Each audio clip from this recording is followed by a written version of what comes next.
Okay, well, here we are back in the car.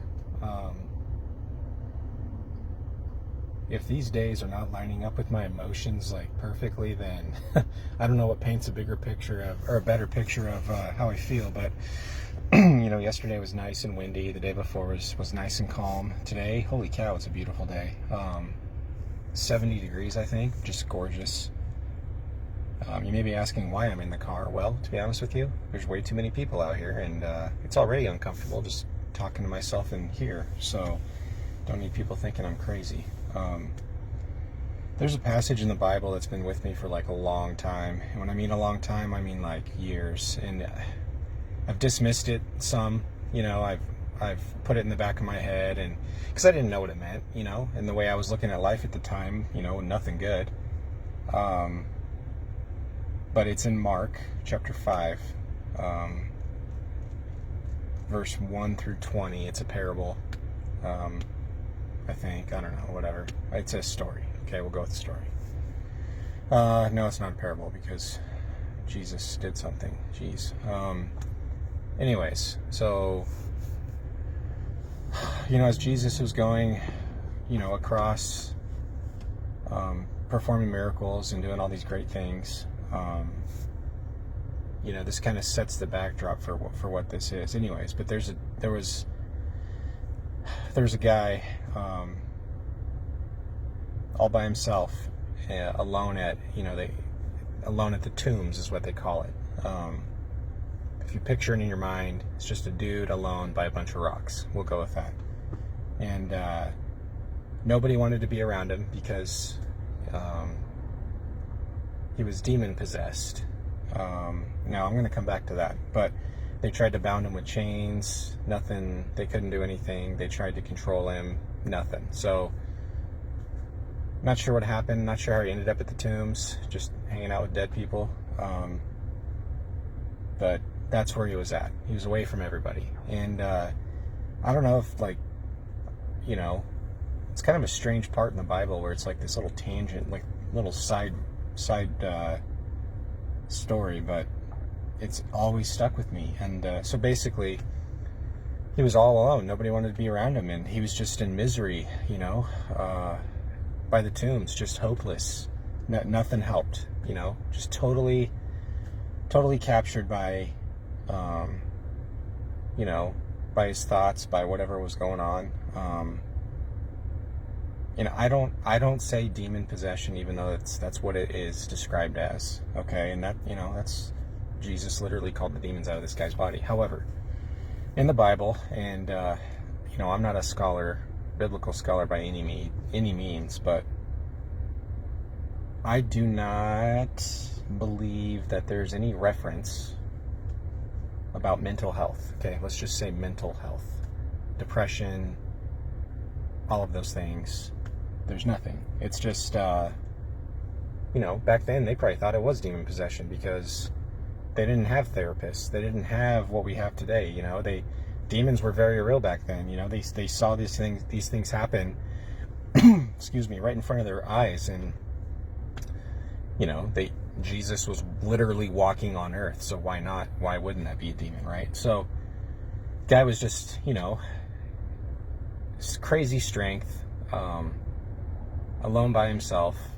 You can relate it to probably every type of mental illness known. Could have been in a depressive mood, could have been schizophrenic, he could have been in a mania from bipolar depression. So there you go. For all you scholars out there, if I got that wrong, you're just a bunch of nerds. So I'm sorry. I'm just kidding. But I'm a nerd too. It's okay. So I relate to this man because I feel so much of that. I have felt that for a long time, and I didn't want to. I didn't want to be related. That's funny. I didn't want to be compared to this guy. Maybe I'm related to him. I don't know. I didn't want to. I didn't want to believe that there were similarities, but it stuck with me. So it's like, something in there really caught me. So, anyways, let's get to the good part. All right. So Jesus comes to this guy, doesn't even call the guy out. Talks to the demons specifically. Okay, so when you think of mental health, when you think of anything, it's very real, right? what also is real is that this world, and for anybody that believes in God or the Bible and believes in Jesus, like, we are not in a fight that's physical, okay? There's a song about it. It's really catchy. We're in a fight, not physical. We're in a war, but not with this world. You won't hear me sing today because it's terrible, but it's true. We're in a war with our minds, okay? The enemy wants to throw us off our track. He doesn't want us to do what God's called us to do. And what better way to do that than to take hold of our minds, make us feel worthless, and think that we have something going on, you know? And I'm not saying that, you know, the enemy's behind all mental illness. It's not true, because there's science behind it. There's a lot of things. But why wouldn't he use that as a tool? You know, he's clever, just like, you know, just like anybody. He's clever. He'll use things. You know, he's not near as powerful as God, but he tries. A for effort. But anyway, so Jesus calls out the demons, and the demons' names are Legion, and we are many. Okay, that's in there.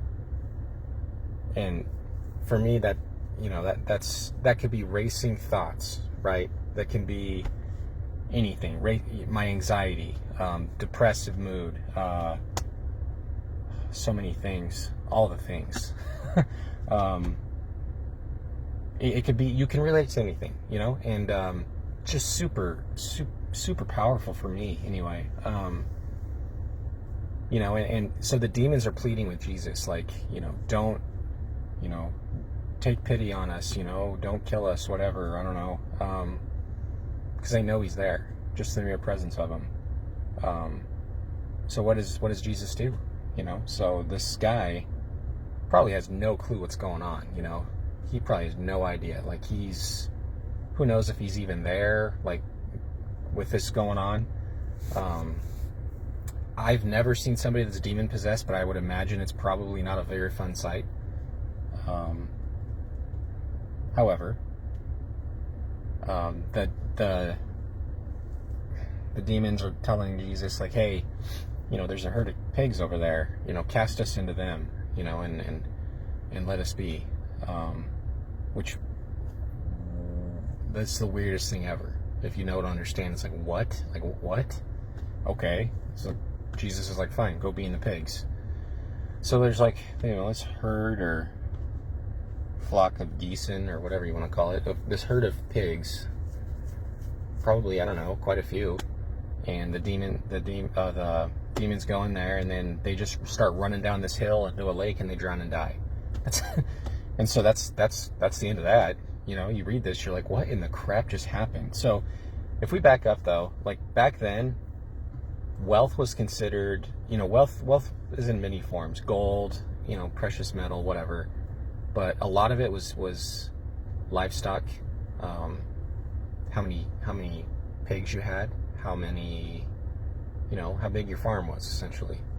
That was considered wealthy, you know, and you can trade back then with that. You were considered a very wealthy person. So that makes sense to me, because the demons wanted to ruin something. They've been torturing this guy for so long, and they're like, you know, don't cast us out, cast us into those pigs. And it was like the demons' like final hoorah or whatever of like, we're gonna kill all these pigs. But for me, it's like, okay, but you make sense of it, right? Like, he cast them into something that people considered really, really wealthy, because that guy was worth it.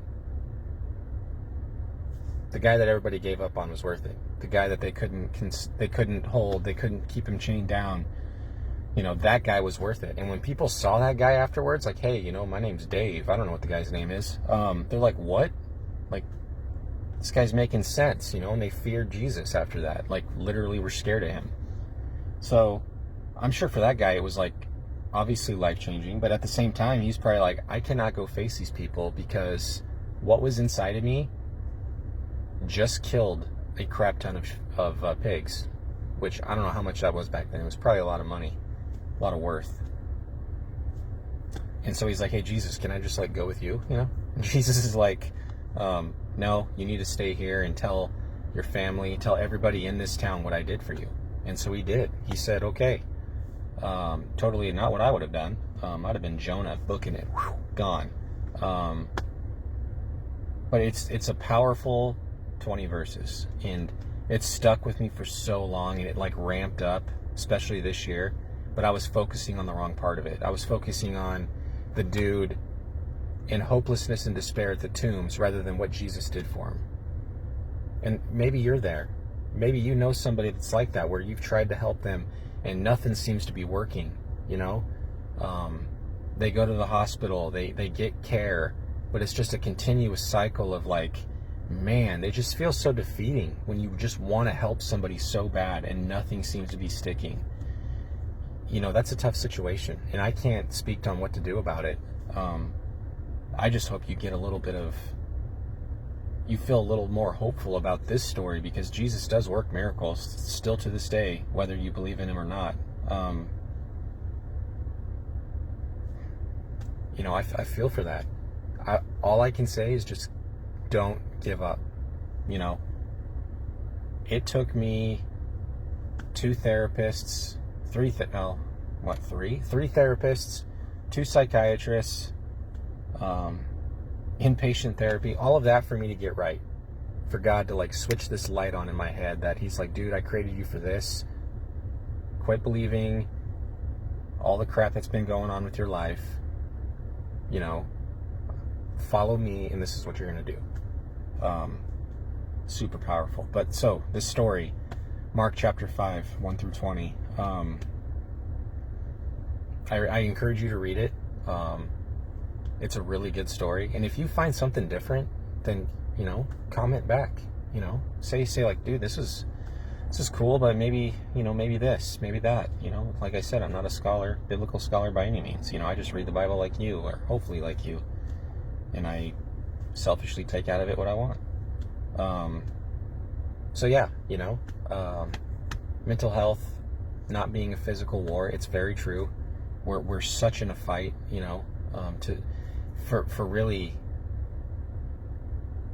society's trying to create this narrative on everything, and if you don't meet that, then you're considered whatever, weird, whatever. But we're slowly, we're as we're continuing down this path, like, we're becoming way more sensitive to topics and less likely to speak up about them, because we're afraid of whatever law, who knows nowadays. But it's time, especially mental health. It's time. Don't let people suffer. I'm not saying that you're supposed to be qualified to help them, but you can be one of the vessels that God wants to use to at least tell this person, hey, keep going. You know, you're not a failure. You know, there's a good chance that what they're dealing with isn't even their fault. Could be a chemical imbalance in their brain. They could have had a traumatic brain injury, dropped on their head at birth or something, you know? Like, give people the benefit of the doubt. If they cope with drugs or alcohol, that's just one of the effects of what they're feeling inside, of how they know how to cope. Help them develop new coping skills. You know, take them to inpatient therapy. You know, do something for them, but do not let people live in loneliness like the man at the tomb. I mean, he was just getting tortured by this demon. Nobody wanted to go around him because the demons were like, you know, come talk to me. I'll say something crazy. You'll just run away. You know, and he had immense strength. They were probably crazy, scared he was going to hurt him. You know, for me, it was such a powerful message, and it kind of goes with what I'm going to write about next. But you know, this is all a process. Mental health's a process. You got to start at step 1, and you got to take steps to get better. You're going to take some steps backwards, and that's okay. That's okay, because you're still showing progress. You're going to have some bad days, just like I had kind of a rough day yesterday. Woke up today, gorgeous day outside. Have a much better emotions, much better mentality. But you have to work through those. You can't let them fester down in you, because then it'll be like you're demon possessed. You're going to fight with yourself constantly like I used to. You're going to think things about yourself that nobody else is thinking, but you think them. Okay? You're letting that feed you. If you're your own worst enemy, then don't argue with yourself in the mirror, because you're going to lose every time. Find somebody to make sense of your situation. So, that's that.